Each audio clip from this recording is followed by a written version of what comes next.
ஒவ்வொரு நாளும் இந்த வீழ்ச்சி இருக்கதான் செய்யும். ஆனா ஒண்ணு மட்டும் தெரிஞ்சுங்க, இந்த வீழ்ச்சியை அது உங்களை ஜெயிக்கவே ஜெயிக்காது. ஒரு நாள் நீங்க அதை கண்டிப்பாக ஜெயிப்பீர்கள். மேபி ஃபர்ஸ்ட் ரவுண்ட் நீங்க விழுந்திருக்கலாம், செகண்ட் ரவுண்ட் நீங்க ஜெயிப்பீங்க, செகண்ட் ரவுண்ட் விழுந்திருக்கலாம், தேர்ட் ரவுண்ட் ஜெயிப்பீங்க. ஆனா முடிவு சக்சஸ் நம்ம கையில தான் இருக்கு.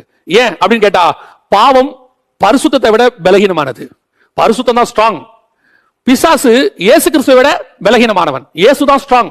அந்த இயேசு நம்ம கூட இருக்கிறாரு, அந்த இயேசு கொடுத்த பரிசுத்த ஆவியானவர் நம்ம கிட்ட இருக்கிறாரு. அப்படி இருக்கும்போது நாம கண்டிப்பா பாவத்தை ஜெயிப்போம், உன்னால முடியும். ஆனா உனக்கு தேவை என்ன தெரியுமா? கொஞ்சம் அந்த சிச்சுவேஷன்ஸ் அவாய்ட் பண்ண மட்டும் நீ தெரிஞ்சுக்கிட்டா போதும். கொஞ்சம் இப்ப உனக்கு வெறுப்பு இருக்குல்ல, நான் செய்யக்கூடாதுங்கிற எண்ணம் இருக்குல்ல, அதுக்கு ஏத்த மாதிரி இப்ப ஒரு உதாரணமா ஒரு போனை எடுக்கிற, அந்த போன்ல சில அன்வான்ட் விஷயங்களை எடுத்தா நீ பாக்குறேன்னு தெரியுது. பல நேரத்துல நீ என்ன பண்ண, வேற வழி இல்லாம அந்த போனை எடுக்கிற. ஏன்னா உன்னுடைய லைஃப் போனை பேஸ் பண்ணி வந்துருச்சு. மெயில் பாக்குறதோ இல்ல ஆபீஸோட ஆன்லைனோ ஏதோ ஒண்ணு, நீ ஆட்டோமேட்டிக்கா அதை பார்த்துட்டு நீ எங்க போற, எதை நீ பார்க்க கூடாதுன்னு நினைச்சோ அங்க போற.